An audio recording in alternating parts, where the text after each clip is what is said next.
Assalamualaikum warahmatullahi wabarakatuh. Pada kesempatan ini, materi atau mata kuliah Islam dan Budaya Jawa, kita masuk pada bab etika Jawa. Etika Jawa itu artinya etika yang dimiliki oleh orang Jawa dalam bertutur kata dan berperilaku, baik perilaku secara individu maupun perilaku sosial. Etika merupakan sebuah ilmu yang berdiri sendiri, berdasarkan pada hasil refleksi sistematik dan mendalam mengenai pendapat-pendapat, norma-norma, dan istilah-istilah moral. Maka kata etika yang disandingkan dengan Jawa berarti tuntunan yang berdasarkan dua anggapan dasar tentang struktur realitas seluruh kehidupan manusia yang sangat erat hubungannya satu dengan lainnya, terutama yang terkait dengan etnis Jawa. Dengan demikian, etika Jawa adalah tuntunan hidup masyarakat Jawa dalam kehidupan individu maupun kehidupan sosial. Maka etika Jawa ini sangat penting bagi kita semuanya untuk melihat tingkat kesopanan dalam pergaulan seseorang di tengah-tengah kehidupan masyarakat. Dalam kaidahnya, Franz Magnus Suseno mengemukakan ada dua kaidah dasar dalam etika Jawa, yaitu prinsip rukun dan prinsip hormat. Rukun selalu kita temukan dalam istilah dan kosakata bahasa Jawa, selalu diungkapkan oleh orang tua kepada anak-anaknya. Misalkan begini, sing rukun itu adalah tujuannya apa? Mempertahankan keadaan yang harmonis. Jangan sampai terjadi percekcokan di antara keluarga sendiri maupun masyarakat.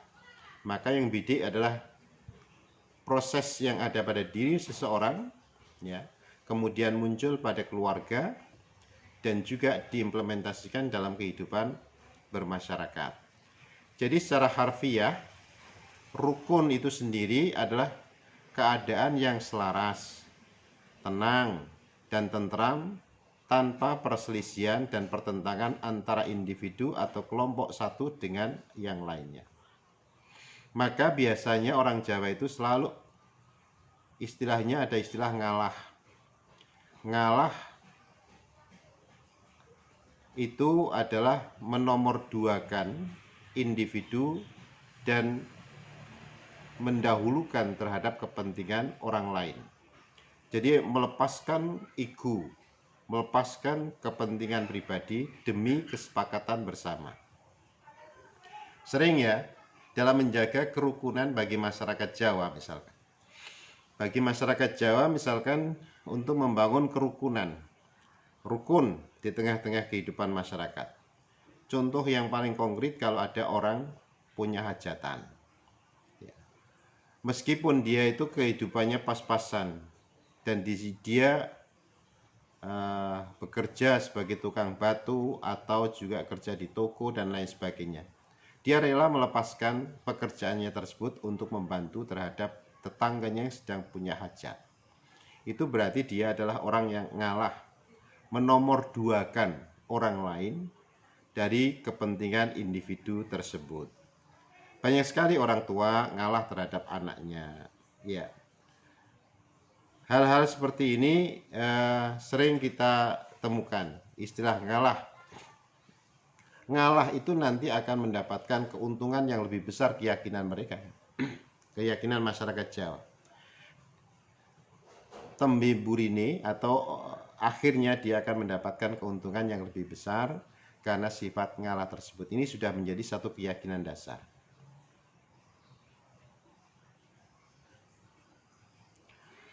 Yang kedua, konsep rukun.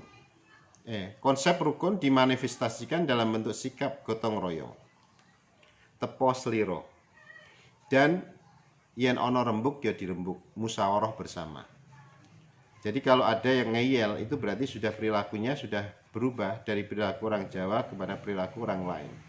Maka banyak sekali orang Jawa itu lebih apik ngalah, mendahulukan terhadap yang lain. Mohon maaf ini ya, kadang-kadang sifat yang seperti ini kemudian diplesetkan dalam kehidupan yang notabene untuk berebut sesuatu yang dia inginkan. Misalnya contohnya gini, ini kan plesetan ya, bahasa plesetan.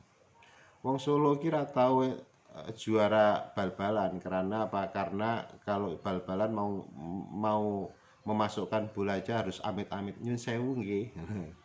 Ini termasuk salah satu bentuk ini plesetan bahasa tersebut. Tapi ya tidak demikian. Mereka banyak juga yang berprestasi untuk fastabiqul khairat, berlomba-lomba untuk kebaikan. Ya. Ini adalah bentuk tepo sliro, gotong royong, dan yen ono rembuk ya dirembuk. Jadi tidak ada percekcokan, di situ ada tempat untuk bermusyawarah bersama-sama. Gotong royong adalah melakukan pekerjaan bersama-sama, meringankan beban pekerjaan orang lain dengan cara saling membantu untuk kepentingan bersama-sama.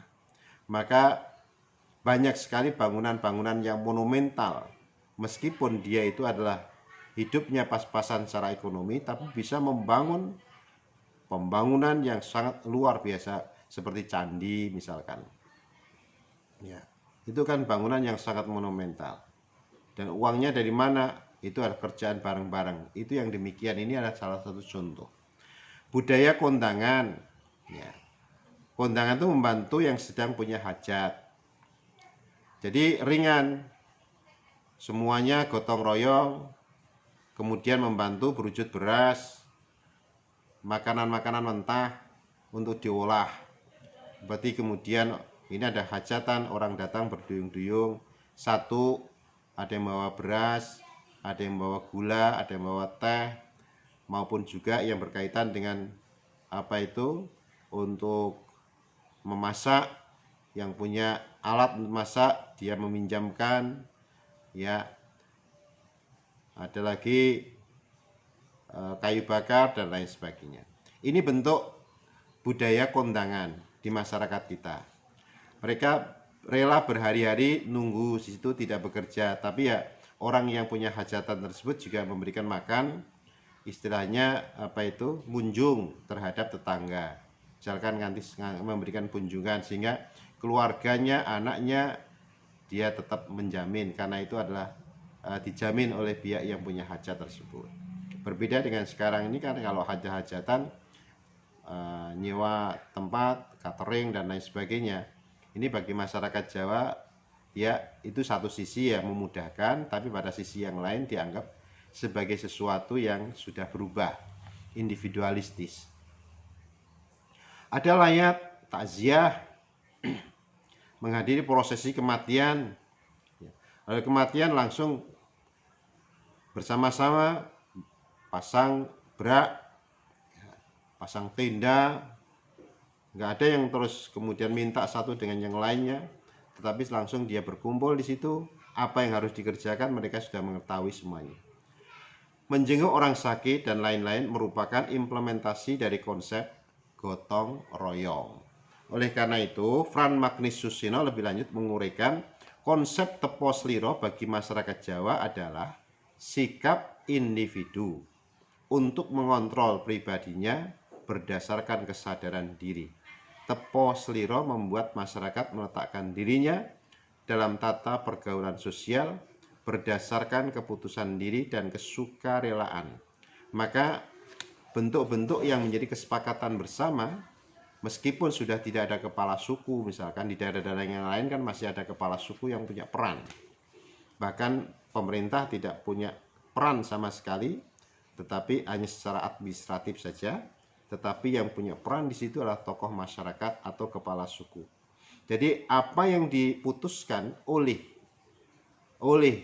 masyarakat pada umumnya menjadi kesepakatan bersama dan juga diikuti bersama-sama. Maka kadang-kadang ada satu hal yang begini, ini kadang-kadang jeleknya ya. Ada orang yang sering gotong royong, kalau ada orang layatan dia datang, kemudian ada hajatan dia datang.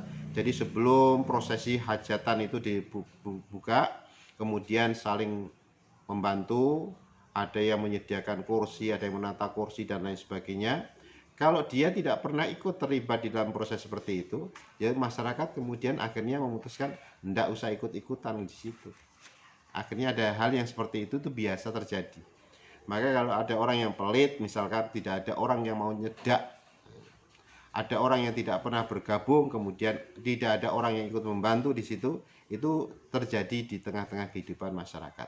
Maka masyarakat sekalipun dia itu mempunyai pekerjaan yang sangat berat, yang sangat sibuk, tetapi dia selalu menyempatkan diri ketika ada orang-orang yang punya hajatan, ada kepentingan di masyarakat, itu adalah sikap teposliro. Ya, sikap teposliro. Contoh ya, contoh tindakan teposliro antara lain long tinulung, tolong menolong, dan rembuk. Rembuk itu bermusyawarah. Makanya kalau ada orang mau pesta perkawinan, di sini kan sebelumnya ada panitia, dibentuk panitia.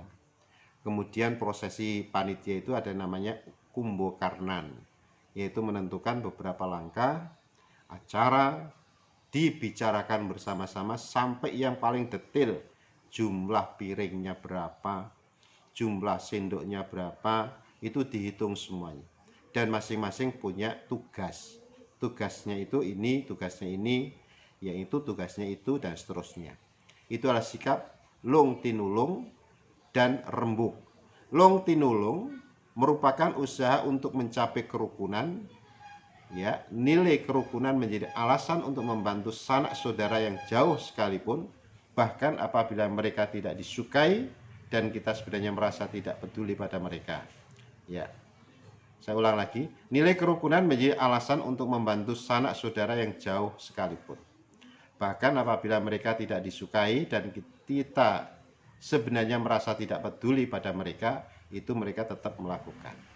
Alasan kerukunan mengakibatkan munculnya sikap menerima saudara di rumahnya sendiri serta kesediaan menyelenggarakan kebutuhan saudara yang tersebut.